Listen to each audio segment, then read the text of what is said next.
ये 6 क्लास का बुक है हिस्ट्री, जिसके पहले अध्याय में यह बताया गया है कि हमारे देश का नाम इंडिया और भारत कैसे पड़ा। आप देख सकते हैं, उम्मीद है कि आपको स्पष्ट नहीं दिख रहा होगा, इसीलिए मैं इसको बोर्ड पे लिख चुका हूँ। तो आइए मैं बताता हूँ हमारे देश का नाम इंडिया और भारत कैसे पड़ा। तो हमारे देश का नाम भारत है। भारत शब्द का इस्तेमाल शुरू में लोगों के एक समूह के लिए किया जाता था। ये लोग इसी देश में उत्तर पश्चिम के क्षेत्र में रहते थे, यानी कि उत्तर पश्चिम के क्षेत्र में रहने वाले लोगों के एक समूह को भारत कहा जाता था। बाद में इसी शब्द का इस्तेमाल इस देश के लिए किया जाने लगा।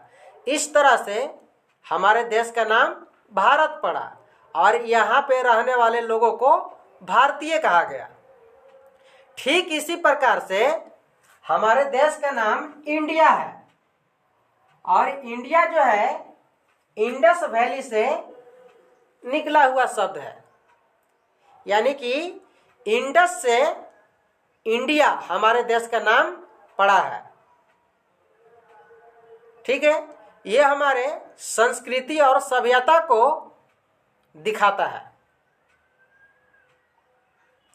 इसी इंडिया को संस्कृत में सिंधु कहा गया। संस्कृत भाषा में क्या कहा गया? सिंधु कहा गया। अब आगे जानते हैं। तो ईरानियों ने हमारे देश को हिंदोस कहा। ईरानियों ने हमारे देश को क्या कहा? हिंदोस कहा। यूनानियों ने हमारे देश को इंडोस कहा।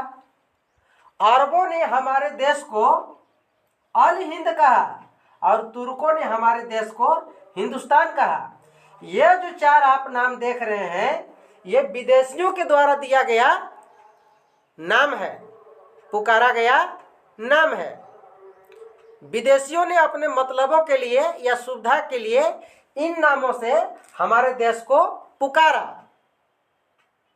इसलिए हमारे देश के नाम इंडिया और भारत रखा गया, क्योंकि ये दोनों शब्द हमारे संस्कृति और सभ्यता को प्रदर्शित करता है। ये दोनों शब्द हमारे पहचान को प्रदर्शित करता है।